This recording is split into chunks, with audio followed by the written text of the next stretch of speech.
Bonjour tout le monde et bienvenue dans une nouvelle vidéo qui s'introduit dans le cadre des cours en ligne de la MPSI 3 CPGE Moulay Youssef de Rabat. J'ai le plaisir de présenter dans cette vidéo-là la cinquième partie qui serait sur les opérations élémentaires sur les matrices ou les opérations élémentaires sur les lignes et colonnes des matrices plus précisément. C'est une partie très intéressante et qui a plein d'applications. Donc dans cette partie, dans cet exposé, cet exposé est constitué de quatre parties essentielles. Donc dans la première, on va essayer de définir et de voir ce que c'est que le rang d'une matrice et quelques propriétés du rang d'une matrice et le lien avec le rang d'une application linéaire, bien sûr. Dans la deuxième partie, on va essayer de définir les opérations élémentaires sur les lignes et colonnes des matrices afin d'aboutir à un calcul pratique du rang d'une matrice et aussi à un calcul pratique de l'inverse d'une matrice dans la dernière section. Alors, on commence par définir ce que c'est que le rang d'une matrice. Alors, étant donné A une matrice de taille NP, à coefficient donc K, donc on appelle le rang de la matrice A, c'est le rang des vecteurs colonnes de la matrice A. Donc, on prend les vecteurs colonnes C1 de A, C2 de A jusqu'à CP de A, et on calcule le rang de ces vecteurs. On va l'appeler le rang de A, tout simplement. Donc ce théorème en fait donne un lien entre le rang d'une application linéaire et le rang de sa matrice associée. Donc étant donné F une application linéaire entre deux espaces vectoriels E et F de dimension finie bien sûr, alors on appelle et B une base de E, B' une base de F. Alors le rang de F est le même que celui de la matrice de F relativement à la base B'. Alors, pour ce faire, pour ce faire, en fait, notons B', B' comme ça, donc B c'est E1 jusqu'à EP, B' c'est E1' jusqu'à En'. Et prenons B seconde, la base canonique de K à la puissance n, et définissons l'application linéaire qui va de f dans K à la puissance n et qui est définie par G, qui envoie en fait les éléments de B' vers les éléments correspondants de B seconde. Et donc, G ainsi définit une bijection parce qu'il envoie en fait une base en une base.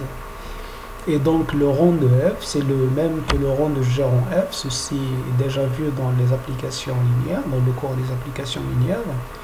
Et le rang de G en F n'est autre que le rang des images de G en F des images de P par l'application G en F, qui est G de F de 1, G de F de 2 jusqu'à G de F de P. Et si on veut calculer ce que c'est que G de F de J pour n'importe quel J qu'on présente A et P, c'est juste cette somme-là. Et qui n'est autre en fait que la Jm colonne de A. Et donc ceci veut dire que le rang de F est le rang de ces 6JA, donc c'est le rang de ces colonnes, et qui définit en fait le rang de A. D'accord ?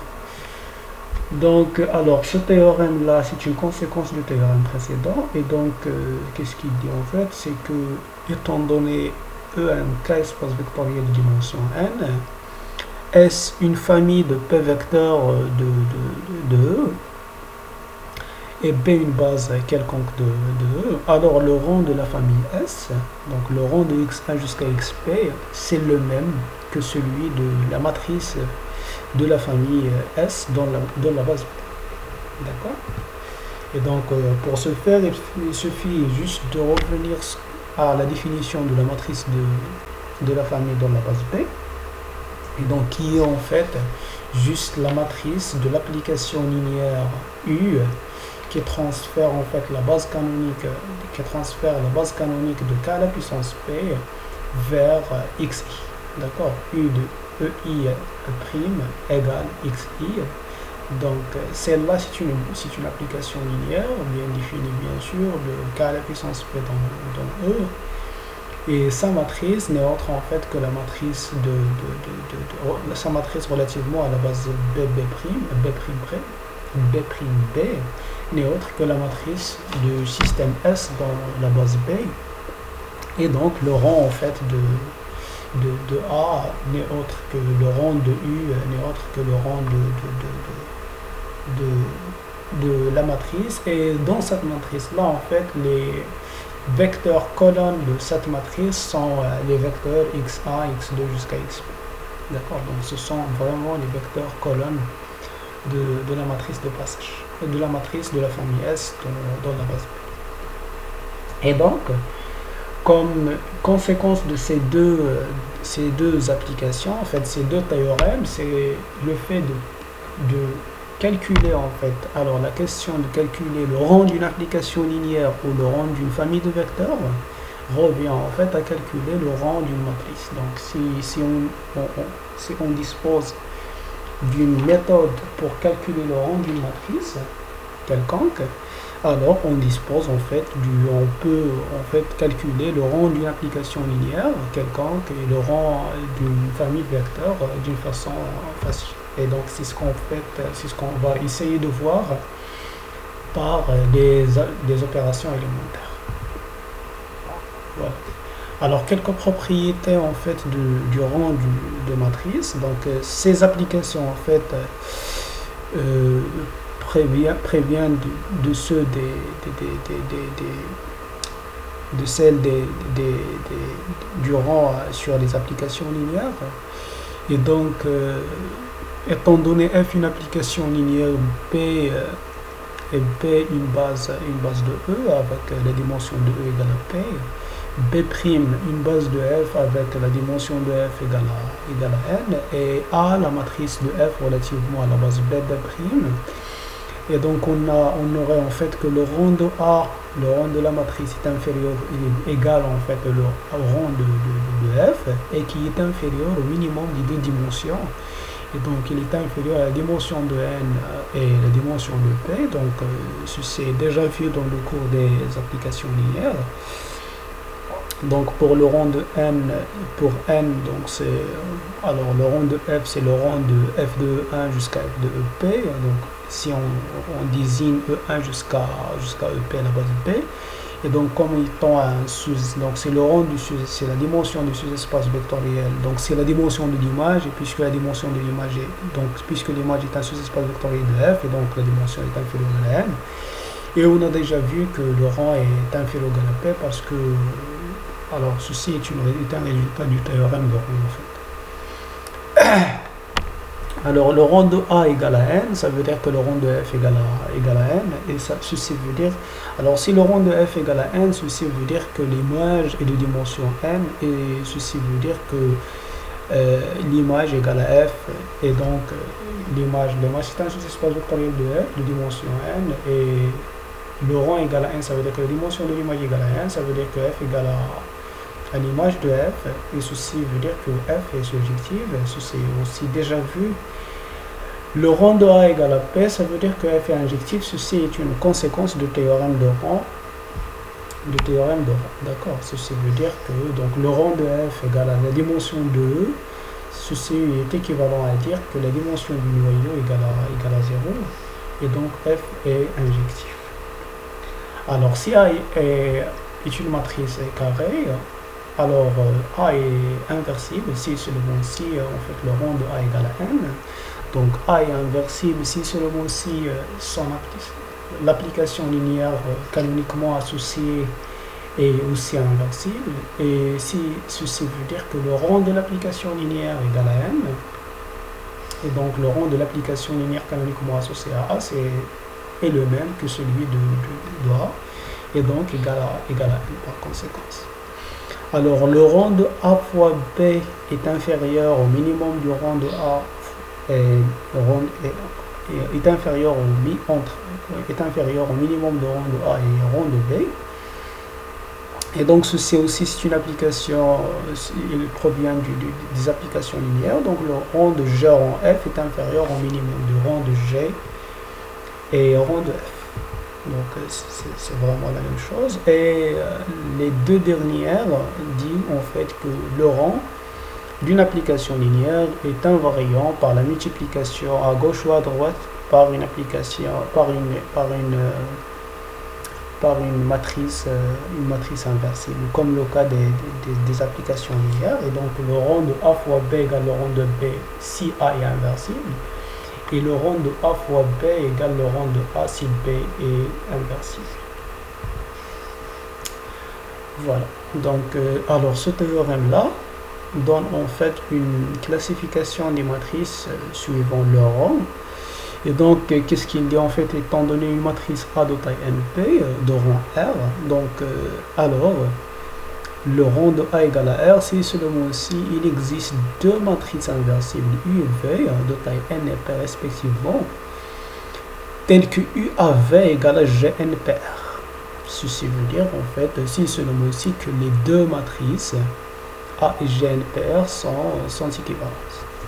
Et donc ceci en fait c'est juste une traduction en fait du théorème qu'on avait vu sur les applications linéaires. Étant donné une application linéaire A et F de rang R, alors sa matrice donc dans une certaine base c'est GNPR, et donc c'est vraiment ce théorème là.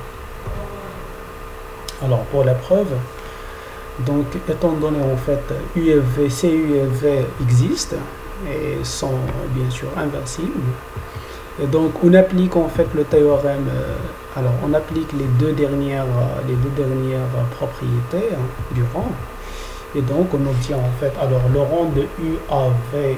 Donc U est inversible, on peut l'enlever, V est inversible, on peut l'enlever, ou on peut l'ajouter parce qu'on commence de A. Et donc ce produit n'est autre que le rang de GNPR, mais GNPR elle constitue la matrice identité 0, 0, 0, donc il est de rang R. Alors pour la réciproque, donc si A est une matrice de rang R, alors on prend B la base canonique de K à la puissance P, B' la base canonique ou B1 la base canonique de K à la puissance 1, donc c'est ce qu'on vient de dire, et on prend U, la matrice, l'application canoniquement associée, et donc le rang de U c'est le rang de A égale à R, et donc U c'est une application linéaire du rang R, et donc sa matrice c'est exactement GNPR relativement à une base B' de E et B1' de K à la puissance N, B' de K à la puissance P et B1' de K à la puissance N. Donc le théorème, les formules de changement de base dit en fait que GNPR égale à Q-1 à P parce que A est la matrice de U et aussi GNPR est aussi la matrice de U relativement à deux autres bases, et P et Q sont les matrices de passage entre les bases. Voilà. Alors la proposition qui suit en fait est une proposition très intéressante, et il dit quoi? Il dit que le rang de A est le même que celui du transposé de A. Et donc, si on revient à la définition, donc le rang, on peut le définir en fait comme étant le rang des vecteurs colonnes, et grâce à cette proposition, on peut définir en fait le rang comme étant le rang des vecteurs lignes. D'accord? Parce que les vecteurs lignes, les vecteurs colonnes de la transposée de A sont les vecteurs lignes de A. D'accord? Alors, ceci est une conséquence de théorème qui précède, de ce théorème-là. Donc, si R égale au rang de A, alors il existe U et V de vecteurs, de matrices inversibles de taille N et P respectivement, telles que U à V égale à GNPR. On passe en fait au transposé, donc on obtient en fait que transposé de V, transposé de A, transposé de U égale à transposé de GNPR, et transposé de GNPR. Ceci est facile de voir que GNPR transposé en fait n'est autre que GPNR, donc c'est GPNR. Alors ici on inverse juste le P et N, Et il est aussi, le R ici, c'est le rang de GPNR ou GNPR, c'est la même chose. Et donc, le rang du transposé, c'est le rang de R égale à R, et l'inverse, c'est juste le rang du transposé de A égale le rang du transposé de A, qui est le rang de A. D'accord? Alors, on passe à la deuxième partie. Alors, les opérations élémentaires. Alors, ces opérations-là, en fait, les opérations élémentaires sur les colonnes ou sur les lignes d'une matrice sont exactement les opérations qu'on avait vues sur le cours des systèmes linéaires.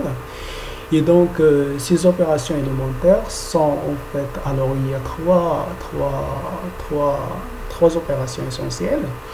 Donc, la première, c'est la permutation de deux lignes ou de deux colonnes différentes, bien sûr. Alors, on la note comme ça. Donc, LI à la place de LJ, la IM ligne à la place de la JM et la JM à la place de la IM, ou la IM colonne à la place de la JM colonne, et vice-versa. Puis la multiplication d'une ligne par une colonne par un scalaire non nul, je dis bien non nul, et on la note comme ça. Donc LI reçoit alpha fois LI, ou CI, la IM colonne reçoit la alpha fois CI, avec alpha ici un scalaire non nul, ou ajouter une combinaison linéaire, ou ajouter une ligne à une ligne, ou à une colonne, un multiple d'une autre ligne, d'accord, d'une autre ligne, et d'une autre colonne pour la colonne, d'accord. Donc colonne, ligne, d'accord. Et donc on la note en fait, LI reçoit en fait donc LI reçoit LI plus alpha LI, d'accord. Donc ici on ne fait pas de multiplication ici, mais on l'a fait juste là. Mais si on voulait faire une multiplication ici, il faut faire très attention avec la multiplication. Donc c'est juste une combinaison entre celle-là et celle-là, et il faut faire attention en fait par la suite à cette opération, d'accord. Donc c'est une combinaison de deux opérations, et il faut faire très attention à cette opération-là. Donc, où la IM colonne reçoit la IM colonne, d'accord, ancienne, plus alpha fois CJ. Ici, alpha, il se peut qu'elle soit nulle. Donc, si alpha égale à 0, donc on n'a rien fait, d'accord. Donc, CI reçoit CI, donc on n'a rien fait. Alors, donc, effectuons en fait une de ces trois opérations élémentaire sur une matrice A de taille NP revient en fait à multiplier à gauche par une matrice inversible pour les opérations sur les lignes, ou à multiplier la matrice A par une matrice colonne, par une matrice inversible à droite, si on effectue les opérations sur les colonnes. Donc, faire par exemple, permuter deux lignes, ça veut dire multiplier la matrice à gauche par une matrice inversible, ou multiplier une ligne par un scalaire, ça veut dire multiplier la matrice par une matrice inversible à gauche, ou ajouter une matrice, une ligne ajouter une autre ligne, un multiple d'une autre ligne comme ça. Donc à la IM ligne, ça veut dire multiplier la matrice A par une matrice inversible à gauche, d'accord. Pour la multiplication à droite revient aux opérations sur les colonnes, d'accord. Alors en effet, donc ici je vais choisir juste alors les deux premiers opérations dont on va essayer de parler. La troisième pareil. Alors, on désigne LI de A, la IM ligne de A. Et voilà, donc, sous forme d'une matrice ligne. Donc, c'est une matrice ligne, LI de A. Et alors, pour l'opération permutation, donc, qu'est-ce qu'on va faire? On va considérer PIJ, la matrice, alors ici CM, la matrice de taille N, coefficient donc K. la matrice en fait obtenue en effectuant cette opération-là, donc en échangeant la IM ligne et la JM ligne dans la matrice, sur la matrice identité.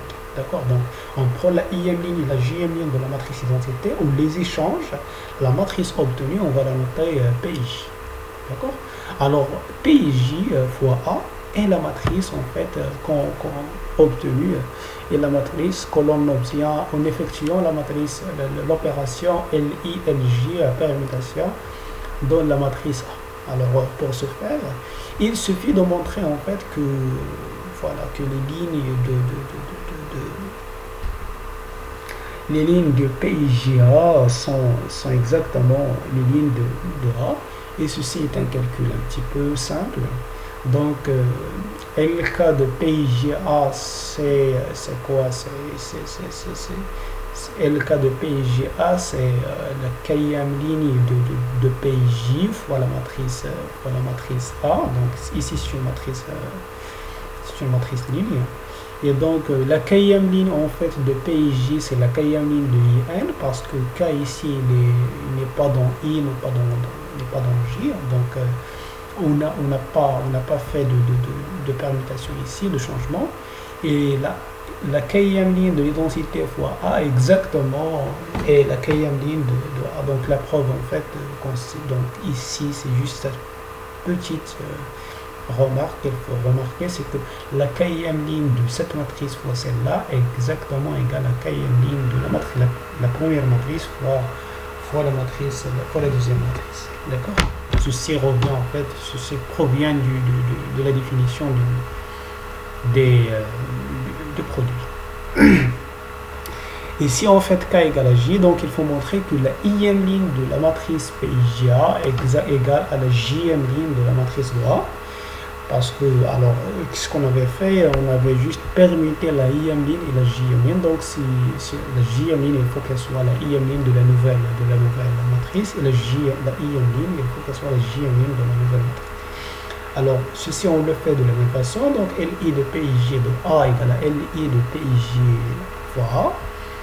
Mais LI de PIJ, puisqu'on avait permuté les lignes, la IM ligne et la JM ligne de l'identité, donc LI de cette nouvelle matrice égale à LJ de la matrice identité. Et c'est exactement, alors LJ de IN fois A, c'est exactement la matrice LJ de A. D'accord? C'est exactement la ligne LJ de A. Et pour K égale à J, donc c'est de la même façon, on remplace I par J et on obtient en fait ceci. Et donc, ceci, c'est PIJ fois A, c'est la matrice en fait qu'on obtient en effectuant l'opération permutation de la ligne I et la ligne J. Et donc, et de plus, la matrice PIJ est une matrice qui est inversible. Parce qu'en fait, alors par définition de la matrice, donc on repermutait la IM ligne et la JM colonne et la JM ligne. Donc on obtient en fait les densités. Donc on fait une permutation, puis si on repermutait, donc on obtient en fait, on revient à la matrice identité.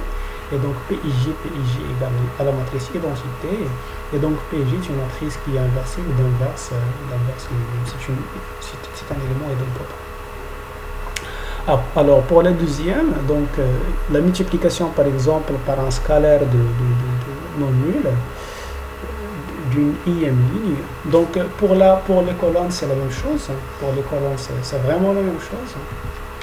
Mais il faut multiplier cette fois-ci à gauche, à droite, pardon. Alors pour la multiplication par un scalaire non nul, donc on voit ici, donc c'est la même idée. Donc on considère DI alpha la matrice carrée à coefficient donc K, obtenue en effectuant la même opération, donc cette opération là sur la matrice identité. Et donc la matrice de même, la matrice DI de alpha fois A, c'est la matrice qu'on va obtenir en effectuant l'opération sur A. Et en effet, alors pour ce faire, il faut montrer que la quatrième ligne de cette matrice-là est exactement égale à la quatrième ligne de la matrice A. et la ième ligne de la matrice, de la nouvelle matrice égale à alpha fois la ième ligne, parce qu'on a multiplié la ième ligne par alpha. D'accord? Et donc, alors ici, c'est vraiment la même chose. Donc, LK, alors si K est différent de I, LK de DI de alpha fois A égale à LK de DI fois A. Mais LK de DI, c'est exactement LK de IN parce qu'on n'a pas effectué de changements sur la matrice identité ici, hein, à ce niveau-là. Et donc, ceci, c'est LK de A. Et à ce stade, en fait, on utilise en fait que le fait que LI de DI, c'est alpha fois LI de l'identité parce que LI est changé par alpha fois LI de la matrice identité aussi. Et de plus, la matrice DI, alors il est simple de voir. Alors, on a multiplié par alpha dans la nouvelle matrice. Alors, pour revenir à la matrice identité, on multiplie par 1 sur alpha. D'accord? Il faut diviser par alpha pour revenir à la matrice identité. Et donc, c'est vraiment ça. Donc la matrice DI de alpha fois DI de 1 sur alpha égale identité. Et donc DI de alpha est une matrice qui est inversible d'inverse DI de 1 sur alpha. Alors j'ai bien dit que, je dis bien que alors la troisième opération c'est vraiment la même chose en effectuant la même opération sur la matrice identité. Alors pour les matrices colonnes, c'est vraiment aussi, c'est vraiment la même chose, c'est la même preuve, c'est la même idée. Et donc je vais vous laisser de la lire en fait dans le polycopier. Alors les opérations élémentaires en fait, ces opérations élémentaires, effectuer ces opérations élémentaires comme une conséquence de ce théorème-là. Donc comme il vient, alors effectuer une opération élémentaire revient à multiplier la matrice par une matrice inversible, soit à gauche, soit à droite, ça dépend des opérations sur les lignes ou sur les colonnes. Et donc, ces opérations élémentaires conservent le rang d'une matrice. Alors, et c'est ça le plus important dans ces opérations élémentaires. Et donc, ceci, en fait, revient à ce qu'on vient de dire. Alors, comme un petit exercice, alors, montrons qu'en fait, si on prend une matrice A, une matrice carrée de rang 1, par exemple, alors nécessairement A carré est égal à trace de A fois. Ça veut dire en fait que X carré moins trace de A fois X est un polynôme annulateur d'une matrice de rang 1. Et aussi, une matrice carrée de rang A s'écrit comme étant en fait ni autre que x fois y, que la multiplication de x fois y avec x, une matrice colonne, une matrice ligne, avec x, une matrice colonne, d'accord, et y, une matrice ligne à coefficient.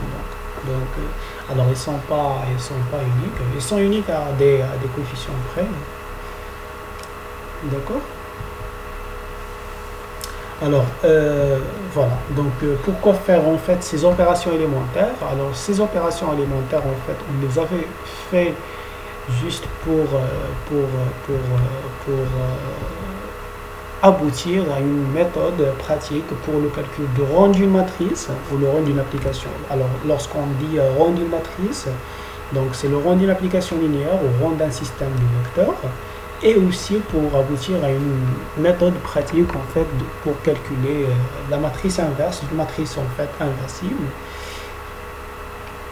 Parce que jusqu'à le moment où on n'avait pas parlé, on n'avait pas donné de méthode pratique pour calculer la matrice, l'inverse d'une matrice inversible, ou de savoir une méthode pratique pour savoir en fait est-ce que la matrice en fait elle est inversible ou pas. Alors on commence en fait. Alors je reviens sur la définition de deux matrices équivalentes. Donc A et B sont deux matrices équivalentes. S'il existe Q et P, deux matrices inversibles de taille n et p respectivement, telles que B égale à Q à P. Et donc pourquoi revenir à ça en fait, c'est parce qu'en fait, alors ceci a un lien entre le rang entre le rang des matrices, avec le rang des matrices. Alors, deux matrices qui sont équivalentes, alors elles ont le même rang, donc c'est ce qu'on avait dit dans une des propositions précédentes. Donc le rang de B c'est le même que celui de QA. B, QA inversible on peut l'enlever, P inversible on peut aussi l'enlever. Pardon. Alors une opération élémentaire donne une matrice équivalente. Oui. Et donc voilà, donc parce qu'ils ont le même rang, d'accord. Donc alors faire une opération élémentaire, c'est multiplier la matrice par une matrice qui est inversible à gauche ou à droite. Mais multiplier la matrice par une matrice inversible ne change pas du rang, et donc ils ont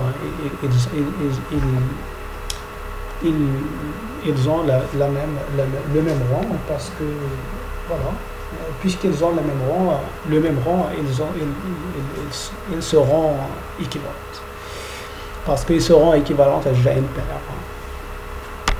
avec R c'est le rang de la matrice. C'est le rang commun de la matrice, des deux matrices. Alors deux matrices carrées sont semblables, alors elles sont équivalentes, c'est déjà vu, déjà dit. Alors à une matrice de taille de rang R, si c'est le bon si il est équivalent à G impair, c'est ce qu'on avait dit avant. Alors deux matrices sont équivalentes, si seulement si elles ont le même rang, donc c'est ce que je viens d'expliquer. Et de plus, en fait, alors si A est équivalente à une matrice échelonnée de cette forme, avec ici les étoiles, en fait ici les étoiles désignent n'importe quel scalaire, non nul ou non nul. Puis ici les pays sont tous non nuls, sont les pivots en fait. Puis ici il y a que des zéros. Ici il n'y a que des zéros. Donc si A est équivalente à une matrice de cette forme-là, alors le rang de A égale à R, et donc ceci provient en fait du fait que le rang de B, c'est le rang en fait des colonnes, et aussi le rang des lignes, d'accord. Mais bon, le rang des lignes, c'est juste le rang de la ligne A, la ligne 1, 2, 3 jusqu'à R. Mais les restes, alors ils sont tous nuls, et le rang des RIM première ligne c'est R, parce que voilà, il est simple de voir que ces vecteurs sont en fait libres. Voilà, donc voilà. Or A est donc voilà, le rang de B est égal à R, et A et B sont équivalents, donc ils auront le même. D'accord. Alors on arrive en fait à la méthode pour calculer le rang d'une matrice donnée. Et la méthode en fait consiste à transformer une matrice A, une matrice quelconque, à une matrice B de cette forme-là, en effectuant bien sûr des opérations sur des éliminations sur les lignes. D'accord. Donc c'est vraiment la même méthode que résoudre un système linéaire avec la méthode de Gauss. D'accord. Donc voilà. Donc à l'aide des opérations sur les lignes ou les colonnes, donc on consiste en fait, on voulait transformer la matrice A en une matrice B à l'aide de ces opérations. Et donc à chaque étape, si on effectue une opération, on va obtenir en fait une matrice. Donc c'est effectuer une opération, donc une opération à gauche, c'est sur les lignes, c'est multiplier la matrice par une matrice inversible, puis une opération sur les colonnes, c'est c'est multiplier la matrice par une matrice qui est inversible, et du coup ils auront en fait, alors effectuer des opérations ne change pas du rang, et donc lorsqu'on arrive à une certaine matrice de ce type là, donc on obtient en fait facilement le rang de la matrice. D'accord. Et donc voilà, donc le principe est le suivant. Donc on choisit supposons qu'on est dans la quatrième étape. Alors on choisit, alors il faut choisir de LK jusqu'à LN le pivot, donc le pivot comme les matrices, comme les systèmes linéaires, d'accord, dans les lignes ou dans les colonnes, ça dépend. Est-ce qu'on fait les opérations sur les lignes ou sur les colonnes? Donc si on fait les opérations sur les lignes, alors il faut choisir le pivot sur les lignes. Puis si on voulait faire les opérations sur les colonnes, il faut choisir le pivot sur les colonnes. Donc les colonnes sont juste CK jusqu'à CP, les lignes c'est LK jusqu'à LN, parce on suppose que L1 jusqu'à LN sont déjà travaillés. D'accord? On avait déjà travaillé L1 jusqu'à LK moins 100. Alors, on amène le pivot à sa place. Donc, le pivot, il faut qu'il soit ici, dans la KM. Donc, supposons qu'on est dans la R1, mais il faut que... Donc, supposons par exemple que PR était déjà là, ici en 0. Donc, on fait échanger. Alors, on fait permuter en fait les deux lignes, par exemple, ou les deux colonnes, pour faire amener le pivot à sa place, c'est-à-dire à la ligne LK, donc c'est l'intersection entre la ligne LK et la colonne CK, en échangeant bien sûr les lignes ou les colonnes. D'accord? Et donc après, il faut éliminer les lignes au-dessous. Donc du pivot, donc il faut faire des éliminations au-dessus du pivot. Donc alors le pivot, il faut éliminer tout ça, d'accord, au-dessus du pivot. Donc par les opérations comme ça, d'accord. Donc premièrement, il faut choisir le pivot. Deuxièmement, il faut amener le pivot à sa place. Et troisièmement, on fait les éliminations, d'accord. Donc, alors, laissons-nous voir un exemple, un premier exemple. Alors, si on prend par exemple cette matrice-là, d'accord, et vous voulez calculer le rang de A, alors, on choisit le pivot, n'importe quel pivot qu'on voulait. Par exemple, on peut choisir le 3 ici, on le laisse. Mais voilà, ici j'ai choisi le 1 parce que juste ici on a un 0, donc alors je peux faire juste une seule élimination, pas deux.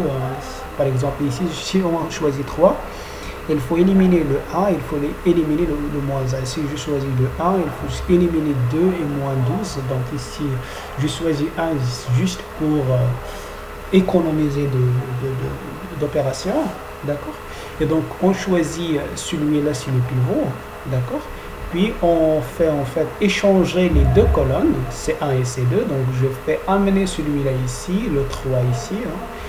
Puis il faut éliminer le 2. Pour éliminer le 2, alors on multiplie le 1 par 2 et on fait une soustraction de la troisième ligne avec le 2 fois la première ligne. Et donc c'est ce qui revient à dire en fait. Alors ici 1, 0. Puis 2 fois L3, 2 fois L1 moins, alors L3 moins 2 fois L1 égale à 0. Alors L3 moins 2 fois ça égale à moins 7, donc c'est ça.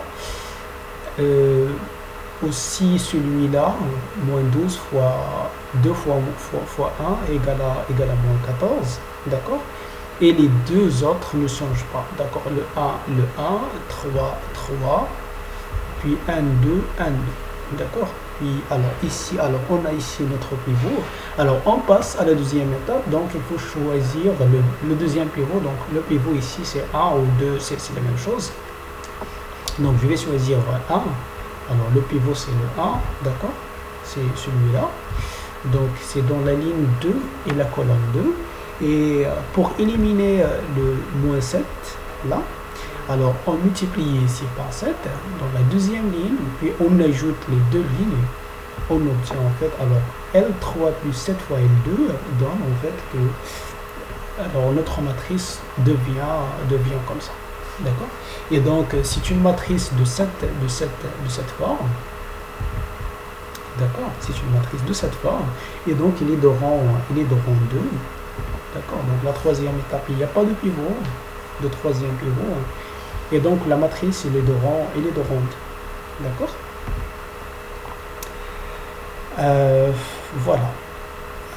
Un petit exercice, donc en effectuant ces opérations, cette opération, celle-là aussi, ces deux opérations, alors je vous demande de trouver en fait les matrices U et V telles que UAV égale à G33R, G33, G33D. D'accord. Pas seulement ces opérations, hein. Pas seulement ces opérations, parce qu'il reste en fait à éliminer en fait celui-là, celui-là et celui-là. D'accord, mais la matrice il est de rang 2, donc elle est équivalente à G33A2, donc il faut en fait chercher le U et V convenable pour qu'on aboutit à G33A2. Ok, je vais passer. Alors, elle peut être parfois il se peut que il est avantageux de calculer en fait, ou d'effectuer les opérations sur les colonnes que sur les lignes. Alors, pourquoi faire en fait? Alors, l'intérêt de cette méthode est le suivant. Donc, on va essayer de retravailler la même matrice autrement, en effectuant les opérations sur les colonnes. Alors, prenons par exemple, considérons U la matrice, l'endomorphisme canonique, un endomorphisme sur E dont la matrice est A relativement à la base B, à une certaine base B, et calculons le rang de A, d'accord, c'est-à-dire le rang de U, en faisant uniquement des opérations sur les colonnes. Et donc, alors la première étape, je vais choisir la même chose, donc c'est le même truc, donc C1 égale à donc le même pivot, hein. Donc en échangeant C1 et C2, et donc ceci revient à, donc la matrice devient comme ça, donc juste on change le premier avec le deuxième, et donc celle-là c'est une matrice en fait de quoi? C'est une matrice, donc la première était U de E1, U de E2, U de E3, U de I, U de J, U de K. Et donc celle-là, c'est la matrice du l'endomorphisme U de EI, U de EJ, U de EJ, E de EI, U de EK. D'accord, c'est la matrice de cette famille-là. Et donc ceci est très très très important. Alors pour éliminer en fait, pour éliminer les deux lignes, alors celui-là et celui-là, les deux colonnes, alors 3 et 1, on fait multiplier ici par 3, puis on fait une soustraction, donc C2 moins 3 c'est 1, puis on fait une soustraction avec la troisième ligne et la première, donc C3 moins C1, donc juste un petit calcul, on obtient en fait 0, 0, et le deuxième pivot, alors donc, et celle-là en fait c'est quoi? C'est la matrice de quoi? Ça c'est quoi? Ça c'est U de EJ, on n'a rien fait, mais celui-là, donc ça c'est quoi? Ça c'est U de EJ, U de, alors ça c'est quoi? Le deuxième, donc le deuxième c'est U de EI moins 3 U de EJ, donc c'est U de I moins 3I, et le troisième c'est U de K moins U de J, d'accord? Donc ça c'est quoi? Ça c'est la matrice de cette famille. D'accord. Alors, on choisit le deuxième pivot. Donc, le deuxième pivot, c'est 2. Et il faut éliminer, c'est 1. Il faut éliminer le 2. Donc, en effet, alors, on multiplie la deuxième colonne par 2. Puis, on fait une soustraction. Et donc, on obtient en fait ceci. D'accord. Mais ceci veut dire quoi? Donc, la première, c'est E de EJ. La deuxième colonne, c'est U de I plus moins 3J, on n'a rien fait, alors on n'a pas changé, c'est ça. Mais la troisième, c'est, alors l'ancienne était U de K moins J, K moins J, U de K moins J, moins 2 fois la deuxième, qui est ça. Alors un petit calcul simple donne ça. D'accord? Et donc en fait, ceci veut dire quoi? Ceci veut dire premièrement que le rang de A égale à 2, d'accord, parce que la troisième est nulle. Deuxièmement, l'image est engendrée par, elle est de dimension 2, et elle est engendrée par ces deux vecteurs, d'accord, par U de EJ U de I moins 3J. D'accord? Donc l'image de U, elle est engendrée par U de U de I moins 3J, qui est en fait le sous-espace engendré par U de J, U de I. D'accord? Parce que 3J, on peut l'obtenir à partir de UJ. Et le théorème du rang en fait dit que, alors puisque le rang est égal à 2 et la dimension de l'espace égale à 3, et donc la matrice, le noyau est de dimension 1, et ce vecteur-là est d'image égale à 0, d'accord? Donc U de moins 2i plus 5j plus k égale à 0. Et donc c'est un élément du noyau non nul, et donc il engendre le noyau. Donc on obtient en fait ici le rang, l'image de l'application linéaire, d'accord, et le noyau de l'application linéaire, d'accord, donc les trois. Voilà. Alors, on passe en fait au calcul pratique de l'inverse rapidement. Et donc le calcul de l'inverse, c'est quoi? Alors, en fait, c'est la même chose que le calcul de rang, mais ici, on effectue des opérations avec une méthode qui sera dite une méthode de Laplace, je crois, si je ne me trompe pas. Bon, étant donné une matrice A, une matrice carrée, et supposons qu'avec R opération sur les lignes, on aboutit à la matrice identité. D'accord? On obtient la matrice identité. Ça veut dire quoi? Avec, voilà, on fait R opération sur les lignes. Donc, c'est soit échange permuté, multiplié par un scalaire non nul, ou ajouter une combinaison d'une autre ligne. Et donc, ceci veut dire toutes ces opérations. Donc, la première opération, c'est la multiplication par une matrice inversible G1. La deuxième, c'est G2. Troisième, quatrième, jusqu'à G. Donc, après multiplication de R fois, on obtient à l'identité. Et donc, si on obtient à l'identité, ceci veut dire que bien sûr que la matrice A est inversible à gauche, et ceci veut dire bien sûr que la matrice A est inversible d'inverse ça. Donc 1 moins 1, c'est ce produit, c'est cette matrice-là. D'accord? Alors pour obtenir cette matrice, il suffit d'effectuer en fait les mêmes opérations dans le même ordre sur la matrice identité. D'accord? Donc le principe, c'est de faire en fait, c'est de poser la matrice A comme ça, et de poser la matrice l'identité à droite, et d'effectuer donc les mêmes opérations qu'on effectue sur A, on va les effectuer sur la matrice identité. Et donc la matrice, donc ici, jusqu'à obtenir ici la matrice identité, et ici obtenir la matrice, une autre matrice qui serait en fait la matrice A-1. D'accord? Donc c'est ça en fait le principe. Donc la méthode est dite, la méthode de, pas la méthode de Laplace, mais la méthode de Gauss-Jordan. D'accord? Et donc voilà. Donc alors la méthode en fait c'est de faire quoi? C'est premièrement de choisir le pivot, comme le cas du calcul de rang. Donc de LK jusqu'à Ln, dans la kème étape, on est dans la kème étape. Donc c'est de choisir le pivot entre le kème ligne, la kème ligne et la nème ligne, ou entre la kème colonne et voilà. Et bien sûr, colonne et ligne. Mais bon, on fait juste les opérations sur les lignes. Ici, on fait juste les opérations sur les lignes, pas sur les colonnes. Et donc, on amène le pivot à sa place. Et alors, on amène le pivot à sa place. Donc, il faut amener le pivot à sa place. Puis, il faut éliminer les autres. Alors, il faut éliminer les lignes, d'accord? Donc, les lignes au-dessus et au-dessous. Hein? Donc, les deux, en fait, c'est le fort ou le tête, d'accord? Au-dessous et au-dessus.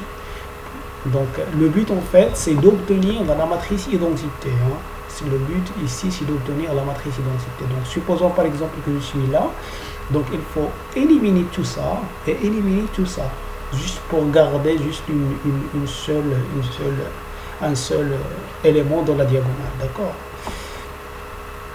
Et donc, voilà. Donc, OK. Et donc, il y a en plus n étapes. D'accord? Donc, maximum, il y a n étapes. Donc, travailler sur la première ligne, la deuxième ligne, troisième ligne, quatrième ligne, jusqu'à nème ligne. Donc, n étapes. Après n étapes, on est sûr que on aura la matrice identité et on aura de l'autre côté la matrice A-1. D'accord? Il y a en fait deux cas possibles dans ce processus. Alors, le premier cas, c'est que après n étapes, après l'étape n, il nous reste juste une matrice ici diagonale, dont la diagonale dont les éléments diagonaux sont tous non nuls, et donc il reste juste à diviser par ces éléments diagonaux pour obtenir dans chaque ligne. Donc c'est juste une multiplication par alpha de la ligne, de n'importe quelle ligne. Le alpha, c'est bien sûr, c'est l'inverse de l'élément diagonal. D'accord? Et donc, pour obtenir la matrice identité, et dans l'autre sens, on va obtenir A-1. D'accord? Le deuxième cas, donc ceci, c'est dans le cas où la matrice est inversible. Donc, le deuxième cas, c'est le cas où la matrice n'est pas du tout inversible. Donc, après K opération, on obtient en fait L1 jusqu'à LK-1 et son bond, d'accord? Dans la quatrième étape, on obtient en fait un 0. Donc, supposons par exemple qu'on a éliminé, qu'on avait travaillé tout ça, d'accord? On avait éliminé tout ça et éliminé aussi les au-dessus et au-dessous. Mais ici, on trouve en fait un 0. D'accord? Donc, que se passe-t-il? Alors, que se passe-t-il? Alors, ici, il est facile de voir que ici, je peux l'éliminer par celui-là. Donc, en effectuant les mêmes opérations sur les lignes. Celui-là, alors, celui qui est avant, je peux l'éliminer par PK-2 jusqu'à P1. Donc, ici, alors, il est facile de voir qu'on peut éliminer toute cette colonne, d'accord, par les opérations sur les lignes. D'accord? Et donc, F, donc la matrice, procède en fait ou possède un vecteur dont l'image est nulle. Hein? Dont l'image est nulle. Et donc, la matrice n'est pas du tout inversible. D'accord? Alors, prenons comme exemple cet exemple-là. Donc, cette matrice-là, alors on prend cette matrice, donc en appliquant la méthode de Gauss-Jordan, donc on pose la matrice, comme ça, la matrice A, puis la matrice identité, alors on choisit le pivot, donc ici le pivot c'est 2, d'accord? Le pivot ici c'est celui-là, 2, alors il faut éliminer celui-là. Alors, pour éliminer celui-là, il faut multiplier. Alors, on fait une soustraction de la première ligne avec la troisième ligne, d'accord? L3 moins L1. Donc, le pivot, c'est 2, c'est dans la première ligne et la première colonne, et on fait une élimination, donc, voilà, donc, c'est ça. Donc, l'élimination, donc, après, on calcule juste celui-là moins celui-là, puis dans tous les lignes, hein? Donc, tu es bien. Donc, 2 moins 2, c'est 0.